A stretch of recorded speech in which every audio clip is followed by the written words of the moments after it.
Bonsoir à toutes, bonsoir à tous, bienvenue dans Question du soir consacrée aux violences scolaires. L'école est-elle capable de se réformer ?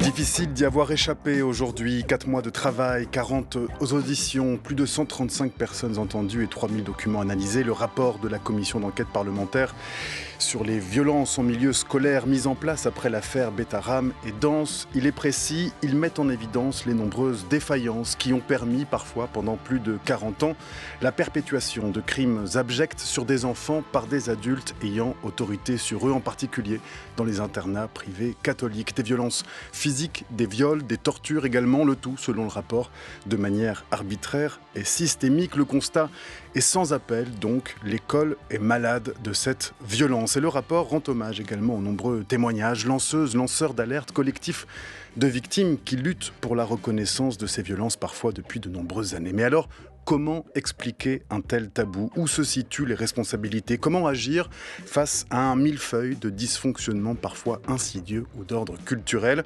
50 propositions accompagnent ce rapport. Nous allons les décortiquer ce soir. Avec nous pour en parler, 4 invités donc. Elisabeth Lucet, bonsoir. Bonsoir. Vous êtes historienne, chercheuse au CNRS et spécialiste de l'histoire des violences éducatives. Et vous avez co-dirigé avec Isabelle Poutrin le dictionnaire du fouet et de la fessée, corriger et punir. C'était aux presses universitaires de France. Merci d'être avec nous. À vos côtés se trouve Franck Burbage. Bonsoir. Bonsoir. Vous êtes ancien professeur de philosophie, ancien inspecteur général, également membre de la Ciivise, la commission indépendante sur l'inceste et les violences sexuelles faites aux enfants. Vous êtes copilote du projet de programme EVARS, l'éducation à la vie relationnelle, affective et sexuelle. Vous nous raconterez peut-être de quoi il s'agit. Merci également d'être là ce soir. Enfin, dans le studio, les 2 rapporteurs de cette commission d'enquête sur les violences en milieu scolaire. Violette Spilbou, bonsoir. Bonsoir. Vous êtes députée Ensemble pour la République du Nord. Et Paul Vanier, bonsoir. Bonsoir. Vous êtes député La France Insoumise du Val d'Oise. Alors, juste une petite question pour vous deux avant de commencer cette émission. C'est vous qui avez souhaité venir ensemble nous parler de ce rapport. Pour quelle raison ? Parce que nous avons travaillé pendant 4 mois en avançant toujours dans la même direction, dans un climat de confiance, avec des différences, et parce que nous portons 50 recommandations communes. Ce sont les nôtres. Ce sont les nôtres et nous souhaitons qu'elles soient suivies d'un travail à l'Assemblée nationale, d'une proposition de loi qui devra être transpartisane et donc venir à 2, majorité-opposition. C'est le témoignage que nous sommes capables de travailler ensemble comme nous le faisons depuis 4 mois en confiance. Nous allons essayer de discuter de tout cela et de ces différences, mais aussi de ces points d'accord ce soir. Nous sommes ensemble et en direct jusqu'à 19h.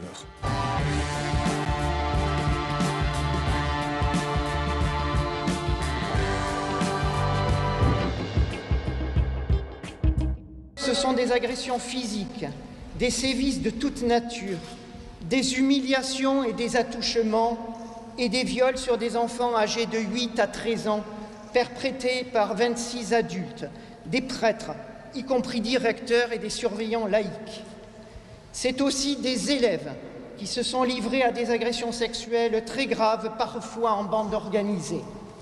Je pense en ce moment à tous ces coups, à ces 21 gifles données à un élève de 15 ans, juste pour avoir sorti un livre non autorisé par un surveillant qui aujourd'hui est tranquillement adjoint au maire d'une petite commune béarnaise. À ces humiliations répétées du perron où nous attendions, terreur au ventre et nez contre le mur, le tabassage en règle à venir. À ces camarades qui se retenaient d'aller aux toilettes et préférant uriner dans leur lit plutôt que de solliciter le surveillant pour s'y rendre, à ces mises à l'air dans le bureau du surveillant général qui jouissait de cette scène, et à toutes ces agressions sexuelles, et notamment celle du petit Anthony, 9 ans, violé par un prêtre, ou celle de Jean-Charles, masturbé à 12 ans par 2 prêtres directeurs. Voilà, des mots douloureux, difficiles à entendre. Certains auront reconnu la voix d'Alain Esquer, le porte-parole du collectif des victimes de l'affaire Betaram, qui raconte certains des sévices subis dans l'établissement. Je me permets pour commencer de lire également un passage de l'introduction de ce rapport signé par la présidente de la Commission des affaires culturelles et de l'éducation, qui est également présidente de la commission d'enquête, la députée Fathia Kelwa Hachi. Cette commission d'enquête, écrit-elle, fut un travail de fond sur l'impensable. Des enfants partout en France livrés à des monstruosités. Des violences sexuelles derrière les murs trop épais d'une salle de classe dans le silence de la nuit, dans des internats. Des violences physiques aussi, parfois d'une violence inouïe, d'un sadisme absolu, des humiliations à répétition pour montrer l'exemple, celui d'une toute-puissance des adultes sur les enfants. Violette Spilbou, il fallait Betaram pour ouvrir cette boîte de Pandore, pour ouvrir les yeux sur ces violences malgré les nombreuses alertes? Il fallait le travail de courage et de libération de la parole de ces victimes de Betaram, qui sont maintenant très nombreuses, au nombre de 250. Il fallait le travail d'investigation des journalistes, d'abord locaux dans le sud-ouest, puis nationaux, qui ont approfondi toute cette omerta et tous ces dysfonctionnements pour les rendre visibles dans la presse nationale. Et il fallait l'initiative de mon collègue Paul Vanier de lancer une commission d'enquête, au départ sur le cas de Betaram, et qui finalement, après un débat apaisé, intéressant, transpartisan au sein de la Commission des affaires culturelles et de l'éducation, a abouti à la création à l'unanimité de cette commission d'enquête. On le voit, c'est le fait divers qui déclenche la loi, qui déclenche la prise de conscience, Elisabeth Lucet? Oui, en fait, si on revient dans le temps, dès le 19e siècle, en fait, les premières lois sur la maltraitance infantile, elles sont liées à des faits divers et à la mobilisation de l'opinion autour de la figure de l'enfant martyr. C'est la découverte du petit Grégoire battu à mort par son père, qui va pousser les députés à prendre la première loi, donc en 1889, sur l'enfance à protéger, et puis en 1898 sur les sévices et la maltraitance.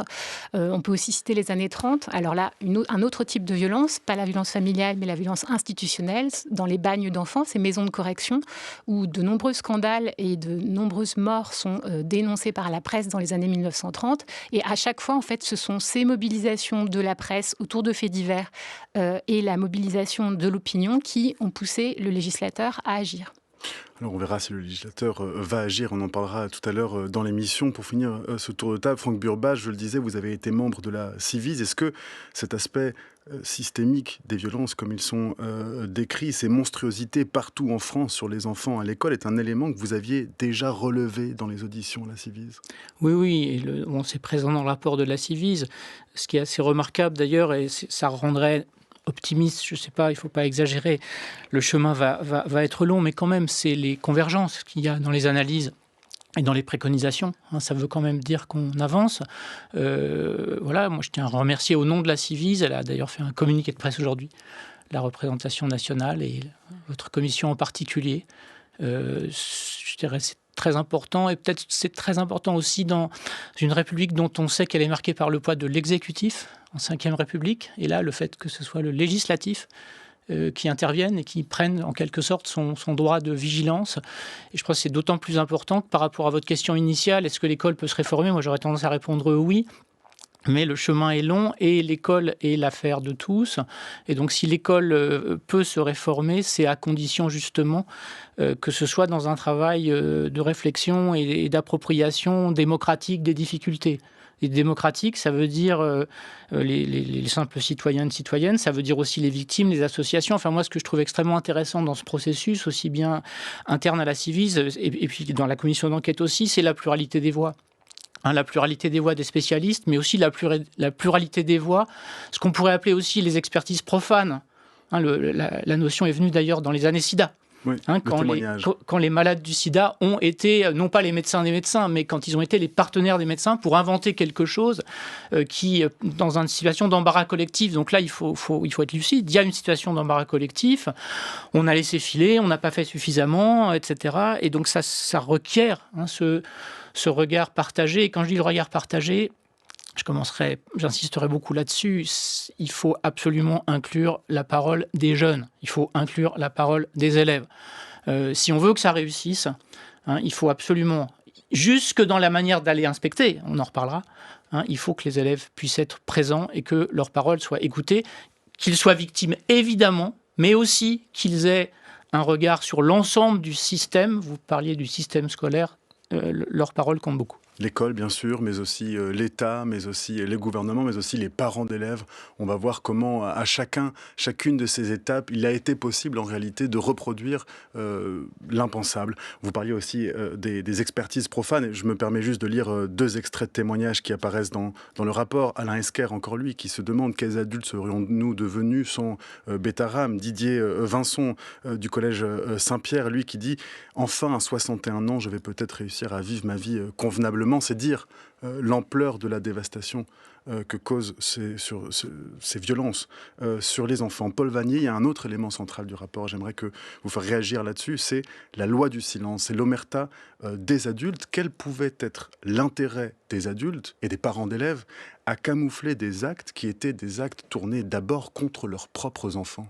C'est une question à laquelle il est très difficile de répondre parce que elle nous place devant des paradoxes très profonds, devant des parents d'élèves qui souvent ont choisi des établissements à la dure, qui ont choisi des établissements parce qu'ils attendaient qu'on y saisisse leurs enfants pour les redresser, peut-être pour les dresser d'ailleurs, et qui, ayant ce désir, en même temps, sans doute, découvraient que ces violences, dans leur réalité, pouvaient conduire à des drames et à des dévastations.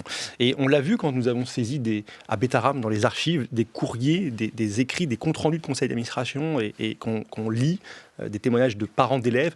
On les voit, on les lit décrire de véritables lynchages, des lynchages d'enfants, de leurs enfants, et en même temps, on les voit tenter de tout faire pour préserver la réputation de l'établissement. Et là, peut-être qu'il y a un début d'explication, préserver la réputation d'un établissement, notamment de ces établissements privés sous contrat, qui, justement, autour de cet enjeu réputationnel, vont capter une clientèle scolaire, vont exister en tant qu'établissement scolaire. C'est une première explication. Et puis, il y a des huis clos dans lesquels les parents jouent là encore un rôle, et dans ces établissements privés sous contrat, ces huis clos sont confortés par l'absence de pluralisme dans la représentation des parents. Il n'y a qu'une fédération de parents d'élèves, l'APEL, qui vit dans ces établissements, et une des recommandations que nous faisons d'ailleurs, c'est de permettre un pluralisme pour qu'il y ait des regards distincts, différents, divers dans ces établissements, et pour pouvoir briser cette omerta qui tient aussi à la sacralité, à l'autorité, qui tient à des tutelles de chefs d'établissement plus forte dans ce type d'établissement sur les personnels, avec pour les personnels la crainte de représailles, de sanctions. Et puis je dois dire, pour sortir de cet échelon, si j'ose dire, local, je crois qu'il y a une explication aussi qui est au sommet de l'État, celle d'un pouvoir politique, de ministres successifs qui, pendant des décennies, parce que terrifiés, pétrifiés à l'idée d'être accusés de vouloir ouvrir la fameuse guerre scolaire, ont renoncé à des prérogatives de contrôle, n'ont pas regardé du côté de ces 7500 établissements privés sous contrat, et ont laissé donc, dans cette absence de contrôle, des crimes être perpétrés. Et on va revenir bien évidemment sur le rapport entre l'État et l'enseignement privé, et sur les responsabilités politiques éventuelles. Elisabeth Lucet, vous souhaitiez réagir peut-être sur le mythe de cette éducation à la dure? Oui, alors on parlait d'impensable, je pense qu'il faut aussi parler d'impensé, c'est-à-dire que les châtiments corporels, pour me cantonner aux châtiments corporels, pendant très longtemps, n'étaient pas considérés comme des violences. En fait, ce qui était sanctionné, c'était l'abus de correction, donc le fait d'infliger des blessures trop grandes, de ne pas frapper sur les mauvaises parties du corps, d'user d'instruments qui ne sont pas des instruments de correction, comme le martinet, la main, mais d'armes contondantes. Et donc, ce qui était sanctionné, c'était vraiment l'abus et l'excès, sans que ce seuil entre la violence acceptable et celle qui est illégitime ne soit interrogé. Alors, pourquoi est-ce que... Et en fait, c'est assez récemment... Mais les châtiments corporels sont interdits. Oui. Alors, ils sont interdits dans les écoles depuis le 19e siècle, mais il n'y a pas que la loi. Il y a aussi la tolérance que la société, que le législateur, que les autorités ont vis-à-vis de ce type de comportement. Et pendant très longtemps, en fait, les châtiments n'étaient pas considérés comme des violences. Pourquoi ? Eh bien parce qu'on considérait que les détenteurs de l'autorité ont un pouvoir de correction sur les êtres soumis à leur autorité, à savoir les enfants ou le maître vis-à-vis de ses élèves.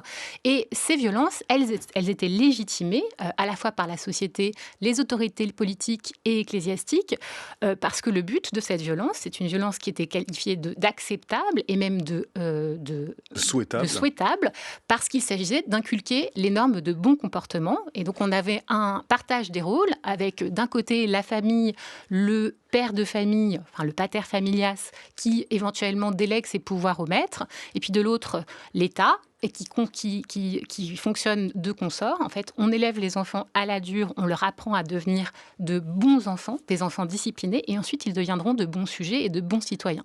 Et c'est cette légitimation de la culture de la correction qui explique aussi qu'on n'a pas pu penser les violences qui ont été infligées à ces enfants. On n'a peut-être pas pu entendre ces enfants au moment où ils venaient faire part de ces violences. Jolès Pilbou, ça m'a étonné parce que l'une des recommandations que vous faites est d'inscrire dans le Code de l'éducation l'interdiction de tout châtiment corporel ou traitement humiliant à l'égard des enfants.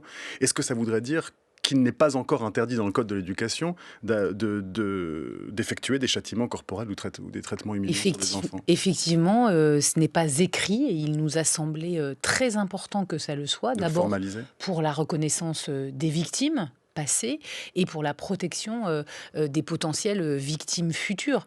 Et pour réagir à ce qui vient d'être dit sur ces châtiments corporels, on s'est rendu compte dans l'ensemble des témoignages à quel point finalement dans ces systèmes clos qu'étaient ces établissements, souvent un peu reculés de la ville, loin des familles, avec des internats, avec un système très fermé, il y avait tout un continuum de violence, c'est-à-dire d'abord des humiliations psychologiques, venir devant la classe sur une estrade, être soit déshabillé, soit humilié devant tout le monde ou mis à genoux, puis des châtiments corporels, et tout cela derrière, la nuit, dans l'internat, dans les douches, comme ça vient d'être dit par Alain Esquer, des attouchements, des agressions sexuelles et des viols.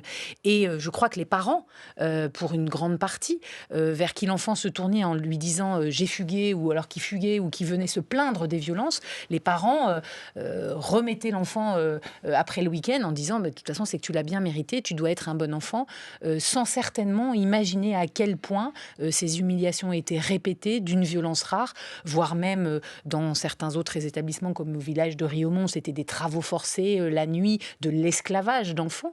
Il y a cette sorte de légitimation d'une certaine violence a certainement enfoui très loin une violence systématique encore plus profonde qu'est les violences sexuelles, et notamment dans les internats, et qui ne sort que tardivement. Parfois, des victimes aujourd'hui ont le courage de parler parce que leurs parents sont déjà décédés et qu'ils osent le faire pour ne pas les culpabiliser. Donc, protéger les élèves, c'est l'un des axes des recommandations que vous portez dans le rapport. Alors il y a plusieurs choses: assurer un suivi rigoureux des sanctions, contrôler les personnels, subventionner les associations qui luttent contre ces violences, permettre la reconnaissance de plusieurs associations d'élèves, on en parlait, renforcer la formation des personnels, j'en passe, renforcer les services sociaux dans l'enseignement privé, déployer une plateforme Signaléduc. Franck Bourbage, qu'est-ce qui a déjà été fait en la matière et que manque-t-il aujourd'hui à l'école pour créer cette culture de la vigilance? Ça nous ramène un peu en arrière. Je pense que c'est quand même extrêmement difficile de faire la différence entre l'autorité et le pouvoir. Vous voyez, de se garder de cette bascule. L'école, c'est un lieu d'autorité, mais ça peut tourner justement. Et je pense qu'une des difficultés, c'est d'articuler la prise en compte de ces cas les plus dramatiques, les plus horribles. Effectivement, là, on parle de châtiment corporel, etc. Mais c'est très difficile pour l'institution de réfléchir, je dirais, sur elle-même et sur sa capacité à produire de la violence, je dirais, y compris, et c'est peut-être le plus compliqué, mais là aussi, il faut être lucide, dans des cas qui ne sont pas des cas extrêmes. Moi, je ne voudrais pas, si vous voulez, que toute l'attention se reporte sur les cas les plus monstrueux. Il y en a. Mais il y a aussi quelque chose qui est peut-être, vous voyez, à bas bruit, qui a à voir avec, par exemple, ce qu'on peut appeler la violence symbolique, qui a à voir aussi avec le fait qu'il y a des chaînes de violence. Des jeunes qui subissent des violences peuvent en produire, mais pas forcément des abominables. Vous voyez, il y a peut-être aussi des dispositifs scolaires qui engendre de la violence. Donc la violence, elle est individuelle, mais elle est aussi systémique. Donc ça demande, ce qui est compliqué, c'est que ça demande un regard global, si on veut pouvoir véritablement non seulement rebaigner, mais aussi prévenir. Dans les préconisations qui sont faites, qui croisent d'ailleurs certaines qui étaient faites par la Civise, une signalisation sur le modèle du sport. Hein, ça va dans le bon sens, à condition qu'on puisse mettre ça en cohérence. C'est-à-dire, est-ce que vous pouvez être plus explicite sport, pour nos auditrices et auditeurs, s'il vous plaît. Il y a dans les préconisations de la commission d'enquête, si je ne me trompe, le fait qu'on pourrait... Alors, il y a deux choses, mais ça, c'était déjà la volonté de la ministre. Le fait que le dispositif fait établissement va être étendu aux établissements privés sous contrat. C'est le fait qu'un chef d'établissement, mais au fond, les équipes, mais par l'intermédiaire du chef d'établissement, a l'obligation de faire remonter, comme on dit, à l'autorité foyer centrale, enfin ça passe par les académies, mais il faut que ça remonte au ministère, une description, un signalement, la description de violences particulières. De ce qui s'est précisément passé. Ça va être étendu à l'enseignement privé. Est-ce que ça fonctionne ? Est-ce qu'on a beaucoup de remontées aujourd'hui dans les établissements publics grâce à ce dispositif ? Alors, on n'a pas les chiffres. Là, on manque de... Voilà, c'est quelque chose, on manque de recul. Mais l'idée, c'est aussi que c'est un dispositif hiérarchique. Et là où la proposition de la Commission est habile, c'est que ça crée justement un autre circuit sur le modèle de ce qui s'est fait dans le sport. C'est-à-dire, voilà, il faudra d'ailleurs... On pourrait faire un signalement sans en passer par la voie hiérarchique. Alors je précise, Franck Burbache, que vous faites des gestes en forme de pyramide et en forme circulaire. Il y a une verticale du pouvoir, donc évidemment, sortir de la verticalité pour rentrer dans quelque chose qui serait plus contourner justement la hiérarchie. Et j'ai bien compris. Oui, que Signal Éduc comme Signal Sport. Comme Signal Sport, et ça, on l'avait d'ailleurs demandé dans l'audition de la Civise. Le sport est en avance d'une certaine manière sur cette question. Est-ce qu'aujourd'hui, Paul Vanier, l'enseignement public est armé pour bien recevoir les plaintes ? Non, absolument pas. Et d'ailleurs, probablement qu'ils sous-estiment très largement la réalité de ces violences, parce qu'on a obtenu, nous, une indication de ces faits remontés chaque année par cette application. Je parle uniquement des violences commises par des adultes ayant autorité sur des élèves. Ce serait 1200 à 1500 faits de violence. C'est probablement extrêmement sous-estimé. Je renvoie aux estimations de la Civise ou de la SIAZ eu égard à ces phénomènes. Et cette application, en effet, elle est aujourd'hui insuffisante, car le chef d'établissement peut constituer un filtre et donc ne pas transmettre au niveau supérieur, et parce qu'il y a plusieurs canaux différents, distincts et mal connus, mal appropriés. Il y a le 119 qui est davantage saisi en principe par les enfants, par les familles. Il y a une confusion entre des obligations qui sont faites à tous les fonctionnaires, celle de saisir notamment le procureur de la République au titre de l'article 40, dès lors qu'on a connaissance d'un délit ou d'un crime. Il y a des hésitations sur le fait de savoir à qui transmettre le signalement, l'information d'une violence, et parfois c'est aux conseils départementaux, par l'intermédiaire des CRIP, que des éléments sont signalés, alors que ces conseils départementaux n'ont la charge que des violences intrafamiliales. Cette proposition de Signal Éduc, donc, c'est une cellule nationale centralisée vers laquelle remonteraient par tous ces canaux tous ces signalements, et une cellule composée d'inspecteurs, de magistrats, de victimes aussi. Et c'est important pour nous que cette expertise-là des victimes vive à cet endroit-là, et une cellule disposant de moyens d'action. Non seulement la garantie du suivi de ces signalements, de leur transmission éventuellement à la justice, du retour à ceux qui ont signalé les violences, et la capacité pour cette cellule à saisir des corps d'inspection. L'inspection générale, des corps d'inspection académiques pour diligenter, là où des signalements convergent, des enquêtes administratives dans des établissements où tout indique qu'il y a des dysfonctionnements extrêmement graves. Comment est-ce qu'on peut expliquer, alors là, vous rappeliez à l'instant, Franck Burbache, que les faits établissements étaient obligatoires dans l'enseignement public et pas dans le privé. Comment est-ce qu'il y a cette deux poids, deux mesures, cette double vitesse entre le privé et le public ? Rapidement, Violette Spilbou, et puis vous peut-être, Elisabeth Lucet. D'abord, on a constaté lors de notre premier contrôle sur place et sur pièce au ministère de l'Éducation nationale que ce projet d'extension du logiciel fait établissement aux établissements privés sous contrat était dans les cartons depuis 5 ou 6 ans, et que la lenteur, les réunions multiples sur la faisabilité potentielle ont fait que ce n'était pas le cas, et que dès que... Vous n'avez vu que des défaillances administratives. Oui, mais en tout cas, c'est un premier sujet, et en tout cas, dès qu'on a mis le doigt sur ce sujet, quelques jours après, je crois 4 jours après, la ministre de l'Éducation nationale a annoncé le déploiement de faits établissements, et le décret est sorti assez tardivement, mais il y a quelques semaines, pour que ce soit le cas. On sent derrière cela la réalité de ce qu'était, j'ai envie de dire était, la relation entre le secrétariat général à l'enseignement catholique et le ministère de l'Éducation nationale, qui, jusqu'à présent, ne souhaitait pas être inclus dans les mécanismes de contrôle de l'État qui sont pourtant inscrits dans le Code de l'éducation, et notamment le contrôle sur la vie scolaire, les internats, la cantine, les moments du temps périscolaire. Et il y a là eu une résistance qui s'est illustrée à travers une lettre en novembre 2024 du secrétaire général à l'enseignement catholique au ministre de l'Éducation, qui montre que il y avait un souhait de ne pas mettre en place tous ces dispositifs dans le privé. On voit qu'en quelques mois, la force de la commission d'enquête, on a parlé de la médiatisation de l'affaire de départ, mais la force de la commission d'enquête, le fait que ce soit des parlementaires opposés dans les partis politiques, mais ensemble sur cette cause, ont fait que beaucoup de verrous ont sauté et ont permis et continuent de permettre à ce que les choses évoluent un peu plus vite que ce n'a été le cas. Elisabeth Lucet. Oui, alors je pense qu'il faut aussi prendre en compte le fait qu'on est dans un moment où on peut investiguer aussi sur la question des violences dans les milieux scolaires catholiques grâce aux travaux donc, de la Civis, mais surtout aussi de la SIAZ, qui a montré que derrière la famille, les institutions catholiques étaient le deuxième lieu où étaient commis des abus sexuels.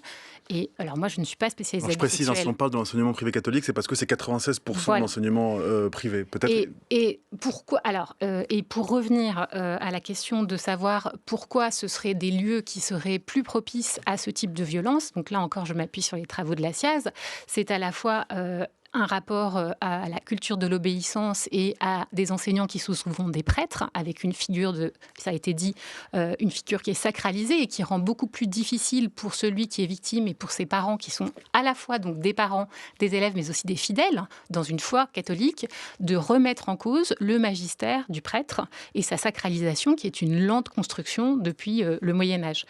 Et puis par ailleurs, il y a aussi le fait que donc, ces prêtres, ils sont très peu contrôlés. On a un adulte qui est mis en présence de plein d'enfants, à la fois à l'école, mais aussi à l'internat. C'est-à-dire c'est une présence sur 24 heures, avec une coexistence, une cohabitation perpétuelle qui rend sans doute plus facile les abus. Franck Burbage, rapidement, s'il vous plaît. J'attire votre attention là, sur une difficulté. C'est-à-dire que une fois que les choses sont signalées, il faut savoir comment elles sont prises en charge. Et il faut faire attention aussi à ne pas trop demander aux établissements. Je pense que là, les chemins bifurquent. En tout cas, l'idée qu'on pratique à la Civis et qu'on valorise, c'est qu'il faut compter sur un partenariat des institutions vraiment bien installées. Et par exemple, vous, en tant qu'ancien inspecteur, on ne va pas non plus demander, par exemple, au chef d'établissement ou à une équipe pédagogique de tout faire. Et notamment, ce qui est extrêmement délicat, c'est le recueil de la parole des enfants victimes. Et ça demande un régime de spécialité.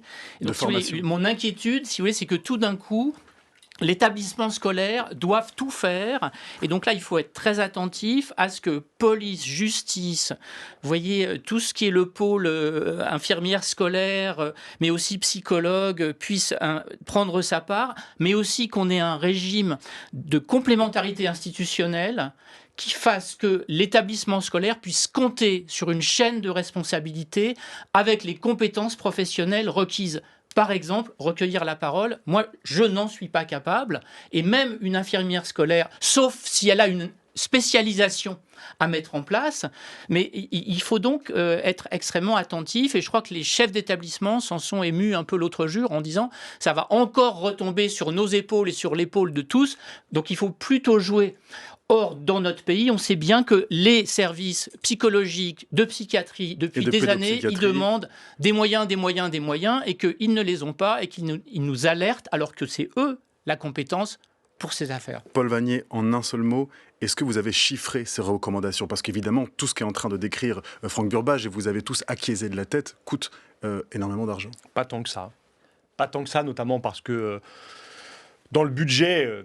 qui n'est pas voté, vous le savez, mais dans le budget, il y a des lignes de crédit sur la médecine scolaire. Simplement, on ne parvient pas aujourd'hui à recruter des médecins scolaires, des psychologues de l'éducation nationale, des infirmiers scolaires. Il y a une attention particulière dans le rapport aussi aux services sociaux en faveur des élèves. Ce sont eux, les personnels formés pour recueillir cette parole, qui peuvent appuyer d'autres personnels de l'éducation nationale. Et aujourd'hui, ils sont à ce point...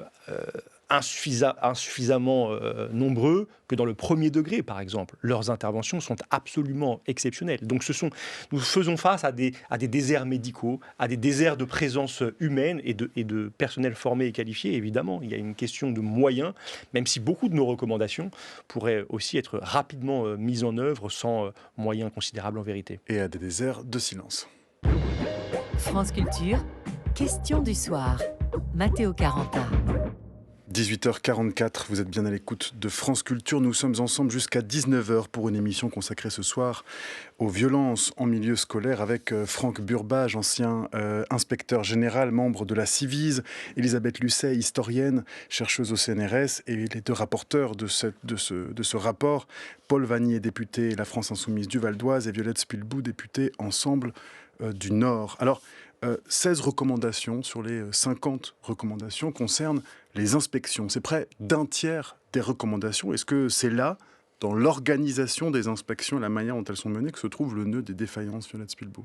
En tout cas, c'est un vrai levier d'évolution qui, lui, ne demande pas beaucoup de moyens financiers, mais qui demande une réforme profonde du contrôle de l'État. Et on est au cœur de l'objet de cette commission d'enquête, trouver les solutions à la défaillance de l'État pour protéger des élèves dans le public comme dans le privé. Et donc, ce que l'on propose à travers ces recommandations, c'est une inspection générale et des inspecteurs d'académie qui, d'abord, soient formés à intervenir dans des établissements privés. On demande aussi à ce qu'il y ait la mise en place de ces contrôles dans les établissements privés sous contrat, au minimum tous les 5 ans, et dans les internats de façon plus fréquente, parce que ces contrôles, ils existent déjà régulièrement dans les établissements publics, et ils existent aussi fréquemment dans les établissements privés hors contrat. Et puis on propose... Ils ne sont pas fréquents dans les établissements privés sous contrat. Il y en a eu 12 sur les 5 dernières années sur 7000 établissements. Donc ils n'existaient pas. Donc c'est une refonte profonde et c'est aussi inscrire le sujet du climat scolaire et du périscolaire dans le champ, dans le périmètre d'action de ces inspecteurs. Et puis enfin, c'est donner des moyens d'autosaisine à ces inspecteurs lorsque, par exemple, il y a dans la presse locale, on a parlé de la presse tout à l'heure, un signalement, une révélation de faits délictueux envers des enfants par des parents d'élèves, par exemple, eh bien, l'inspection doit pouvoir s'autosaisir, aller immédiatement dans cet établissement, aller interroger de façon inopinée des élèves qu'ils choisissent. Et donc, c'est un changement complet de paradigme pour l'inspection de l'éducation nationale. En tant qu'ancien inspecteur général, Franck Burbage, est-ce que vous validez ces recommandations ? Le corps des inspecteurs a disparu il y a quelques années, je trouve que justement là-dessus, il y a une difficulté très importante. Bon, d'abord, il y a la question de la parole des élèves et de la manière dont on va pouvoir les écouter ou pas. Donc là, j'ai une décision, je pense, à prendre qu'il faut écouter les élèves davantage, y compris dans les moments d'inspection. Est-ce que vous, en tant qu'inspecteur, vous avez le droit de vous adresser aux élèves ? Notamment dans ce qu'on appelle les inspections à 360 degrés, il n'y a aucun problème. On peut convoquer des gens, mais n'importe qui peut venir témoigner, etc. Et ça donne des choses extrêmement intéressantes. Vie scolaire, est-ce que la cantine est bonne ? C'est les élèves qui savent. Est-ce que les toilettes sont respectueuses ? C'est les élèves qui savent. Est-ce que la cour d'école est lieu de violence ou pas ? C'est les élèves qui savent. Est-ce qu'il y a des professeurs qui sont violents ? C'est les élèves qui savent. Et je peux vous garantir qu'ils le disent. Mais il y a un autre problème. C'est que dans ce pays, il y a eu récemment une réforme générale voulue par le président de la République avec suppression des corps d'inspection qui ont été transformés en services. Et donc, quand vous dites autosaisine, là, je trouve que votre rapport, pardonnez-moi, mais ne va pas suffisamment loin. Très bien s'autosaisir. Mais quand on n'est plus, justement, je dirais, inspecteur général dans un corps par statut. C'est-à-dire autonome d'un point de vue administratif. C'est-à-dire nommé à vie, d'une certaine manière, ce qui pose d'autres problèmes, mais si vous voulez, garanti par le statut, inamovible, y compris si vous dites à votre ministre qu'il y a quelque chose qui ne va pas. Il peut éventuellement vous placardiser, mais il ne peut pas vous virer.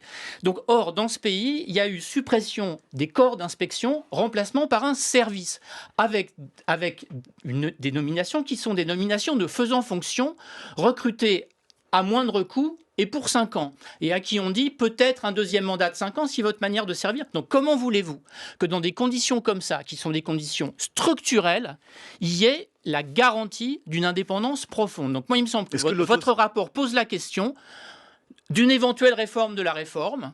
Est-ce que la nation France est d'accord pour que justement il y ait cette transformation. Peut-être qu'il faut y réfléchir, parce qu'on a beaucoup parlé de questions personnelles. Est-ce que l'autosaisine n'est pas une manière de renforcer l'indépendance des inspecteurs? Je me fais le défenseur. Vous faites fonction pour 5 ans. Vous pensez que vous allez vous autosaisir d'une question qui peut-être est une question qui fâche et une question difficile? Vous pensez qu'une chef de service de l'inspection générale, à la différence d'une doyenne de l'ancienne inspection générale, elle a toute liberté? C'est pas là une question personnelle. Le mot service dit les choses et dit la difficulté d'avoir les 2 pieds de l'inspection, loyauté dans l'exécution, liberté dans le conseil. Qu'est-ce qui garantit la liberté dans le conseil si on n'a plus affaire qu'à des services qui sont hiérarchisés? Alors, j'ai cette inquiétude, il y a une actualité qui se rapporte mais à cette personne n'en a... inquiétude des inspecteurs. C'est le 5 mai, l'inspection générale de l'éducation a été accusée d'avoir édulcoré un rapport sur un lycée parisien très prestigieux, le lycée Stanislas, qui a été nié par la directrice de l'inspection générale.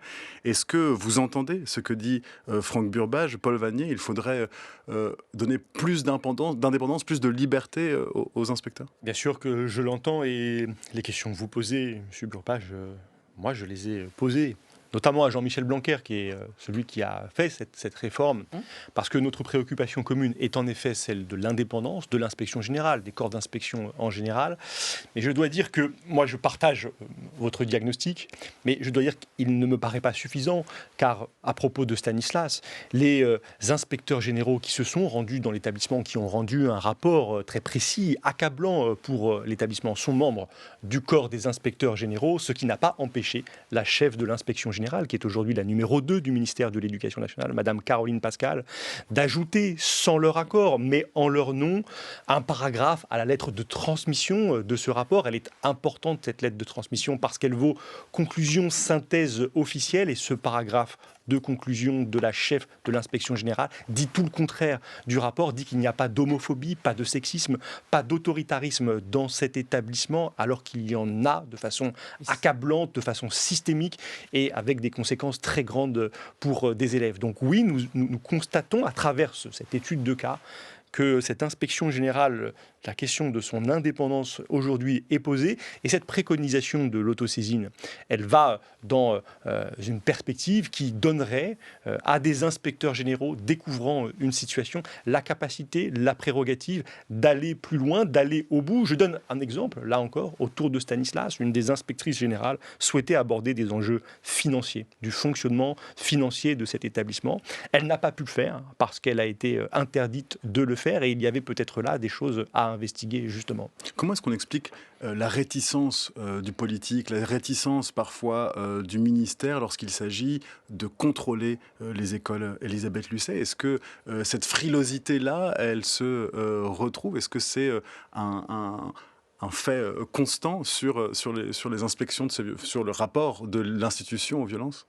Alors, je vais faire une réponse en 2 temps. Alors d'abord, ça s'inscrit dans une querelle qu'on a appelée la guerre scolaire de la loi Savary de 1984, mais ça remonte bien avant. Alors, il faut rappeler peut-être pour les plus jeunes de nos auditrices et de nos auditeurs, c'est que la loi Savary 1984, tentative de fusion entre le privé et le public, si on peut le résumer comme ça, immense manifestations qui ont mené à la démission du ministre. Voilà, mais en fait, cette question du poids des institutions catholiques, puisque elles sont majoritaires en France sur l'éducation, c'est un héritage de l'Ancien Régime, puisque au XVIIIe siècle, la plupart des enfants sont éduqués par les frères des écoles chrétiennes, etc.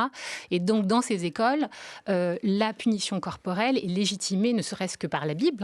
Le proverbe « qui aime bien châtie bien », ça vient directement des proverbes bibliques. En fait, l'idée que la violence est nécessaire à l'éducation. Comment est-ce que le politique s'empare de ces questions-là? Alors, le politique ne s'en empare pas immédiatement parce qu'en fait, il fonctionne main dans la main. On a un partage des rôles entre la sphère privée, la sphère scolaire et puis la sphère étatique. On a l'idée aussi, l'État, pendant très longtemps, a considéré que ces affaires d'éducation relevaient de la sphère intime, privée, et donc ne s'occupaient pas de ce qui se passait dans les familles et ne s'occupaient pas non plus forcément de ce qui passait, des contrats qui étaient passés entre les écoles privées et les parents. Ce qui a changé, c'est à la fois le regard que portent ces parents, l'abaissement progressif du seuil de tolérance vis-à-vis des violences, on constate que au XXe siècle, les plaintes, elles sont portées envers des enseignants qui ont des comportements abusifs, mais quand les coups ne laissent pas de traces, quand l'enfant ne se plaint pas trop, on considère quand même que la violence est nécessaire à l'inculcation de l'autorité. En fait, on a ce mouvement de balancier constant entre, d'un côté, la protection de l'enfant, mais aussi l'idée que l'autorité, l'ordre public, l'ordre social, passe par le disciplinement des enfants. Et on peut parler très récemment des émeutes de 2023 où le préfet de l'Hérault a déclaré « mais que font ses parents ? De claques et au lit ».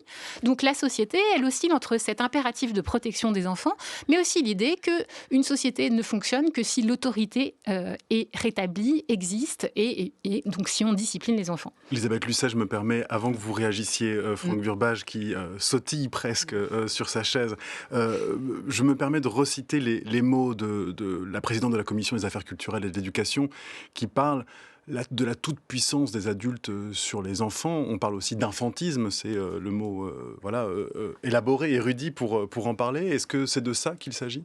Alors, ce qu'on constate dans les mouvements de bascule, donc à la fois ces châtiments corporels qui n'étaient pas considérés comme des violences et qui désormais sont des violences éducatives ordinaires, mais l'autre mouvement de bascule, c'est le regard porté sur l'enfant, un enfant qui a très longtemps été considéré comme un être de pulsion, déraisonnable, dont il faut extirper les passions et qu'il faut discipliner, à un enfant qu'il faut protéger. Et les droits de l'enfant, la Convention internationale des droits de l'homme, c'est seulement 1989, l'idée que les parents, que les institutions ont plus des devoirs vis-à-vis des enfants que des droits. Alors Franck Burbage, vous n'êtes pas un enfant et je n'ai pas à vous discipliner, donc la parole est à vous. Merci. Moi je pense qu'il y a le politique en fait s'en occupe, mais il s'en occupe souvent aussi en dépolitisant la question, en l'individualisant. Si on fait une visite médicale pour les enfants de 6 ans pour voir s'ils sont dans les clous de la santé mentale, est-ce que, par ailleurs, on n'est pas en train d'oublier qu'il y a des questions dans la famille, c'est des questions institutionnelles, il y a des questions dans l'école qui sont des questions systémiques. Donc moi, je m'inquiète, si vous voulez, de quelque chose qui pourrait être une solution un peu de facilité, c'est-à-dire qu'on va reporter sur les enfants, et sur les enfants même tout jeunes, l'exigence, vous voyez, d'une espèce de se bien tenir, de se bien comporter. Et donc là, il faut quand même faire attention à ce qui serait une sorte de médicalisation, de pathologisation des choses, au détriment justement de quelque chose comme une réflexion politique plus large sur la violence des institutions et la manière de la juguler, notamment autour de la notion de santé mentale. Il y a des débats très profonds, très âpres dans les professions psychiatriques et il ne faudrait pas qu'on aille trop vite pour choisir une solution qui ne soit pas la meilleure.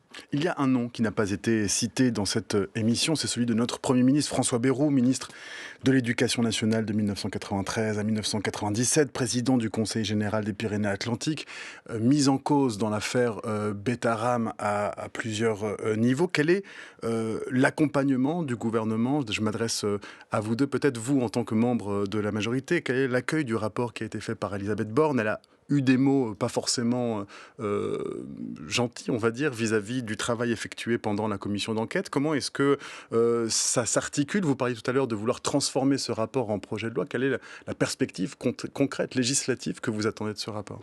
D'abord, je crois que le travail que nous faisons avec beaucoup d'intégrité, d'engagement depuis 4 mois avec Paul Vannier ne souffre pas des critiques des uns et des autres. On a à chaque fois que l'on avance la souffrance des victimes en tête et rien ne nous arrête pour que non seulement ces recommandations soient challengées, y compris par des experts, comme on les a aujourd'hui autour de la table, et qu'elles puissent être rapidement, majoritairement mises en œuvre par l'Assemblée nationale et par l'exécutif. Ça veut dire que dès le début de la commission d'enquête, on a vu d'abord que le gouvernement a réagi en mettant en place un plan, brisant le silence, des questionnaires sur les vacances scolaires, sur les sorties, et puis que le secrétariat général à l'enseignement catholique aussi a annoncé un certain nombre de mesures. Donc on voit qu'il y a un mouvement qui est en train de s'engager. Nous, notre devoir, c'est de se mettre à disposition de l'exécutif pour que nous puissions travailler ensemble les recommandations et leur mise en œuvre, et d'être vigilants bilan à toutes les déclarations des uns et des autres